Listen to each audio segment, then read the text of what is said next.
Yeah, thanks very much, Sakina. We had to steal just a few minutes more from the Minister. We've had such a huge response on social media as well. And it is an issue that unfortunately affects everybody, and we need to talk about this. And that, of course, is the issue of secure borders, better migration management. All of these issues are coming to the fore as hundreds of undocumented foreign nationals were arrested over the past few weeks. So let's continue our conversation with Dr Aaron Motsoaledi, who is the Minister of Home Affairs. So, Minister, I just want to get back to the border posts, because this was where we began. We saw a wonderful insert that was compiled by one of our reporters, Mike Musinga, who was out there at Musina and was talking about the Bait border post and how it is just, I mean, you could walk through, like I was telling you, it was like you would just walk through anywhere. Nobody's there to stop it.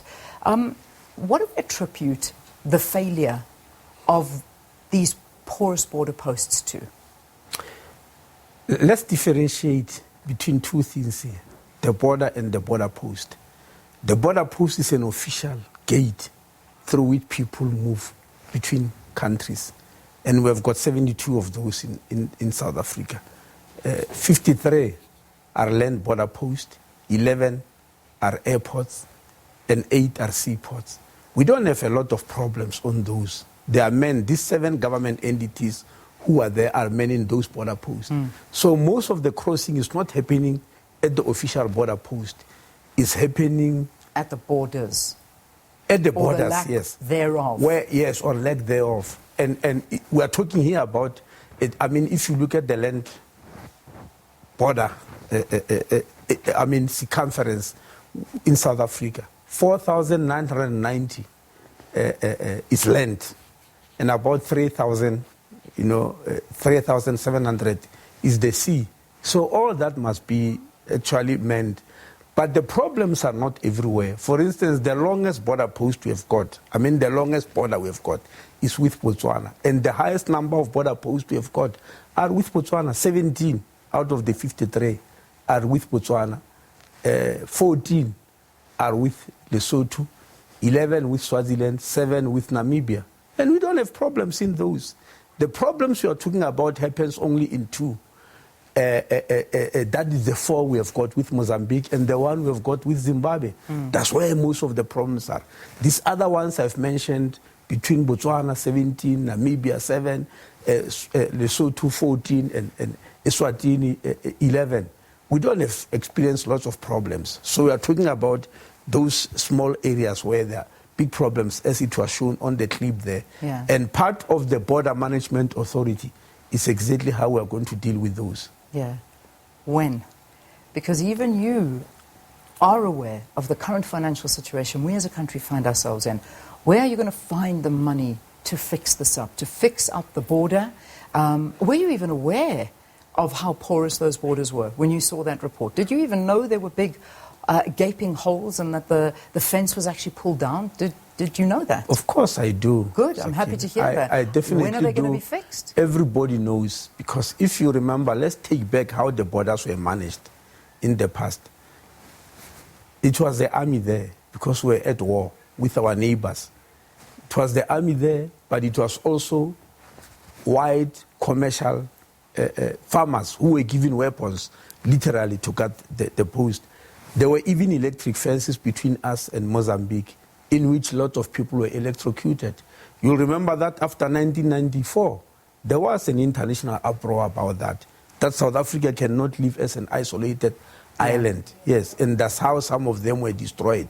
But unfortunately, nothing sort of replaced them. And the Border Management Authority is going back to see how you put a management authority that will run and live with its neighbors in a democratic way, not as we used to do in the past. Yeah. Because we are not an isolated island.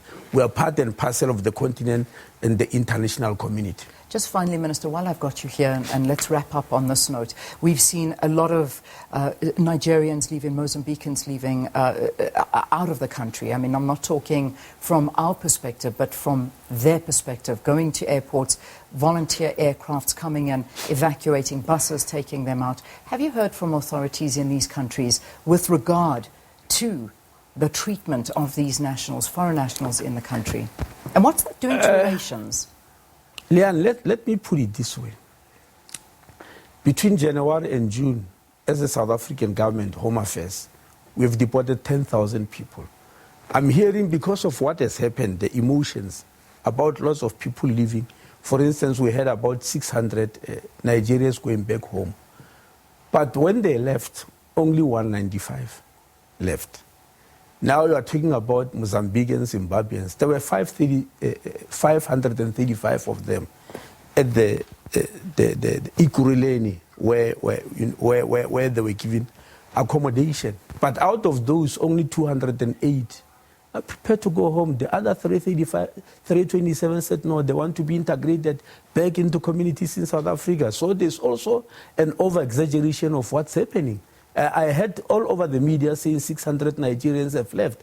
I can assure you it was only 195 that has left. And out of that 195, 143 were found to be people who are undesirable. What do we mean undesirable migrants? A person who comes here with an official passport and with a visa, with a specific period of stay and given permission, and they arrive in the country, they throw everything away, ignore the passport, let it expire, and ignore the visa. And so when there's an opportunity of leaving, many of them want to escape. People are asking us, why are you saying these people's documents have expired and you want to leave them, you don't want to allow them to go home?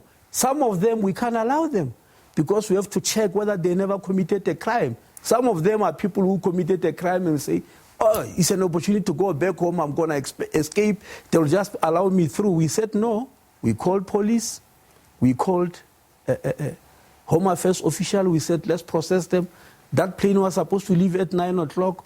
It left in the 3 o'clock in the afternoon because we have the process, and during the processing we found that out of the 195 people who are ready to leave, 143 are undesirable migrants who have done all sorts of things that are not wanted in the country. So we want you to understand all those things. Well, Minister, that's why you're here, and we thank you for your time. I wish I could talk to you longer, but I can't keep you all day, unfortunately, and we need to move on. We have got other programs, but I'm hoping that was an enlightening interview for you. Dr. Aaron Motsoaledi, Minister of Home Affairs, talking to us about immigration laws, undocumented foreign nationals, following the recent xenophobic attacks in the country. Let's take a break. See you after this.